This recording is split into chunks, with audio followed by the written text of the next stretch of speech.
everyone, it's Ant Will the Comic Geek. Welcome to another comic video reaction. Today we are going to do Watchmojo's Captain America versus Iron Man video. I like the versus one. Plus, I did this today because well, I saw the movie last night.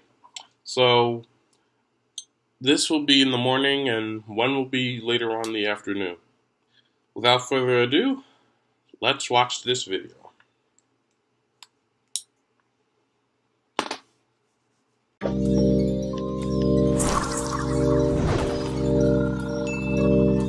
Whose side are you on? Team Cap. I just want to finish my work here. Doctor? Welcome to Watchmojo.com, and today we'll be going blow for blow with Captain America and Iron Man to see which hero stands taller. Is that a problem? I don't trust a guy without a dark side. Call me old-fashioned. We're evaluating a wide range of categories to determine the #1 Avenger, and we're considering a lot more than just who would win in a fight. Captain, you seem a little defensive. Well, it's been a long day. Round 1, Origin Story. You just don't know when to give up, do you? I can do this all day. If there's anything we've taken away from Captain America's origin story, it's that a soldier is a lot more than just a rifle. Steve Rogers grew up with a burning desire to serve his country and protect his friends. Unfortunately, being a 90-pound asthmatic weakling didn't accommodate that dream very well. Sorry, son. Look, just give me a chance. You've been eligible on your asthma alone. It was when he was imbued with the super soldier serum that he came into the ability to protect his country's civil liberties in World War II. Who are you supposed to be? Captain America. Beg your pardon? Captain America's legacy would continue to live on in the present day, when his final mission left him preserved in ice until he was discovered by the Avengers years later. You've been asleep, Cap, for almost 70 years. Tony Stark, on the other hand, might have grown up in a much more comfortable life, but his background is still no less dramatic.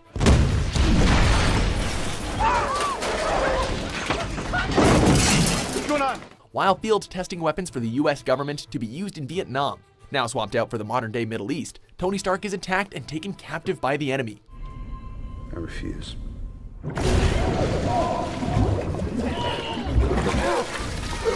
Stark is forced to create a life support system for himself while also being forced to build weapons for his captors at the same time. Creating a suit of armor to both keep himself alive and escape his captors, Iron Man was born. My turn.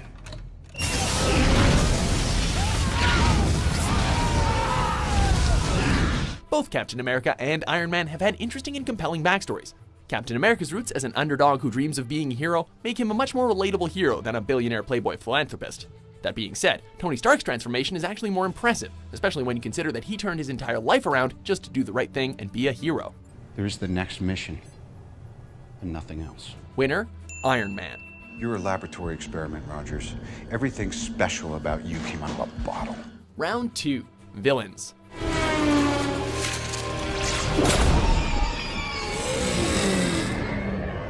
In Steve Rogers' eternal battle for freedom and democracy, he often opposes supervillains that not only hope to see the hero's end, but the end of the world as he knows it.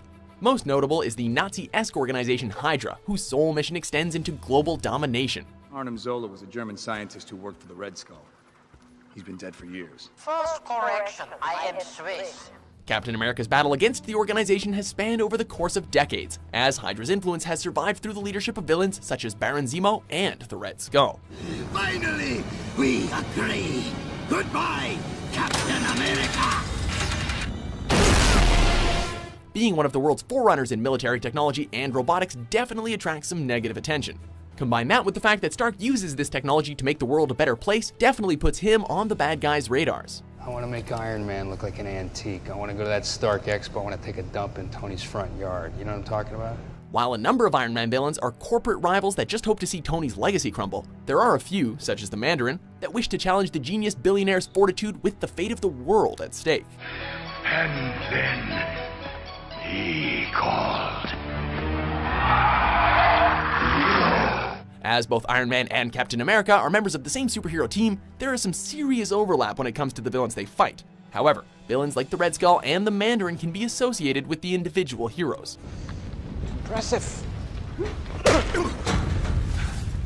You got no idea. Iron Man may have a larger rogues gallery, But Captain America's villains are so much more sinister, well-recognized, and long-lasting than anyone that Shellhead has had to face. Winner, Captain America. You don't give up, do you? Nope. Round 3, sidekicks, allies, and friends. So let's get this straight. We barely got out of there alive and you want us to go back? Pretty much. Once again, we hit a category with some major overlap. Being teammates, Stark and Rogers share a lot of friends and allies like Thor, the Wasp, Nick Fury, and so on. During the events of Marvel's 2006 storyline, Civil War, almost every hero was forced to take a side, but those decisions were made largely for political reasons rather than loyalty towards the individual. On the roof! Hey everyone. Captain America may have inherited the strength to bear the country's weight on his shoulders, but with friends like these, he'll never have to go it alone. During the era of the hero's first debut, Steve's sidekick was his childhood friend and war buddy, Bucky Barnes. Bucky's undying loyalty for Steve was strong enough to overcome the brainwashing he underwent when his body was recovered by the Russians and he then became the Winter Soldier. Fury, he doesn't know what he's doing! This camaraderie is only slightly rivaled by that of Cap and Sam Wilson, aka the Falcon. I can't ask you to do this, Sam. You got out for a good reason. Dude, Captain America needs my help. There's no better reason to get back in. In Tony Stark's position, there are very few instances where you can confidently call someone a true friend. James Rhodes and Tony met during his escape from the dictator Wong Chu, and the ex-Marine has vowed not only to be the tech billionaire's personal pilot, but his ally in combat. You want to do this whole lone gunslinger act, and it's unnecessary. You don't have to do this alone. You know, I wish I could believe that.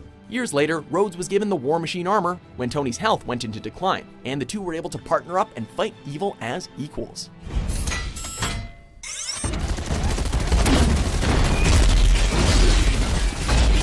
And of course, how could we forget Tony Stark's loyal friend and colleague, Happy Hogan, who was offered a job at Stark Industries after pulling Mr. Stark out of a burning car.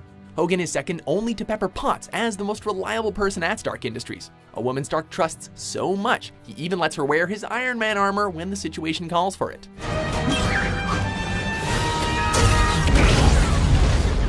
While the friendship Stark has with Potts, Hogan, and Rhodes is indeed strong, the list of heroes and friends who could take a grenade for Cap is too long to ignore. Winner, Captain America. Now, let's go show the Red Skull that his day is over!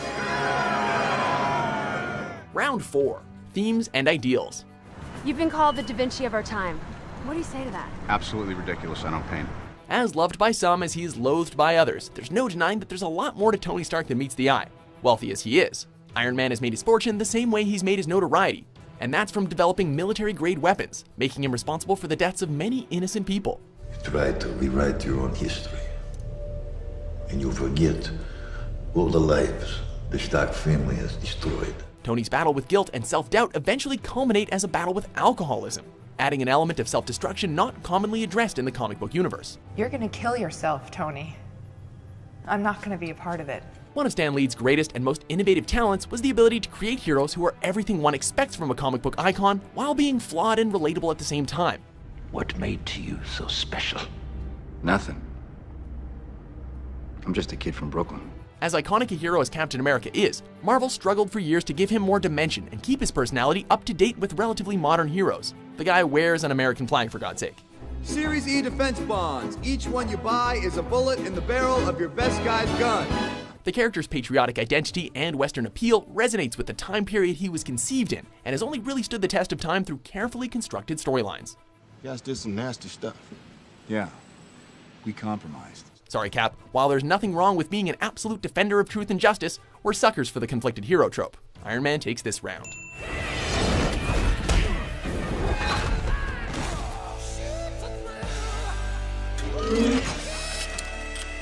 Round 5, the movies. Big man in a suit of armor. Take that off, what are you? Genius, billionaire, playboy, philanthropist. Iron Man not only had the pleasure of kicking off the Marvel Cinematic Universe with his first film, but he eventually graced the big screen with a total of 3 solo films. Robert Downey Jr.'s portrayal of Tony Stark remains consistent throughout, while the character itself has evolved because of his input. Been in a tough spot, and he got me through it, so... right? A large part of the film's success has to do with RDJ's performance, but there is plenty of action and drama to be found in there as well.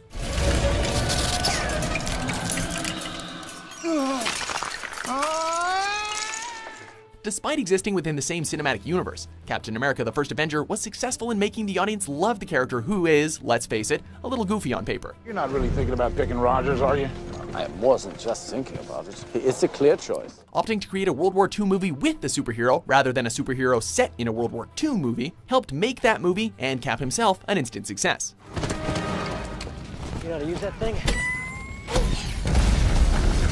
The sequel, Captain America: Winter Soldier, took Steve Rogers from a superhero to an action film star, destroying all notions that the character couldn't stand on his own in a solo film set in the present day, although Black Widow and the Falcon did help in that regard.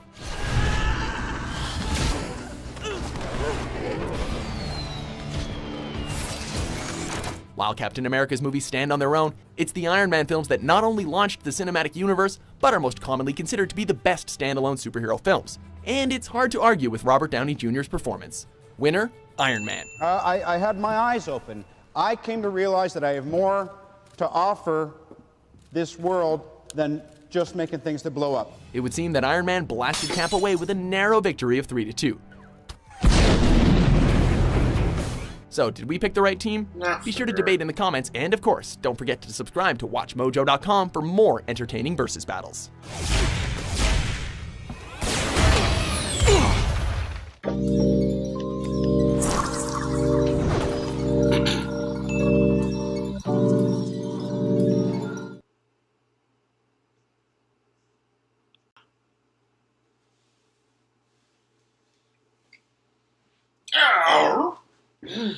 Sorry.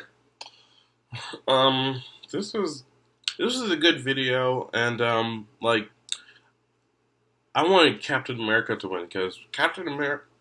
And no, Watchmojo did not pick the right side. Captain America is on the right side.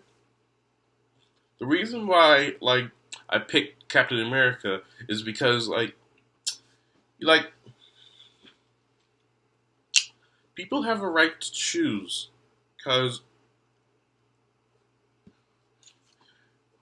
and being controlled by the government, like, so superheroes can underact, so the government can make missions for superheroes to do.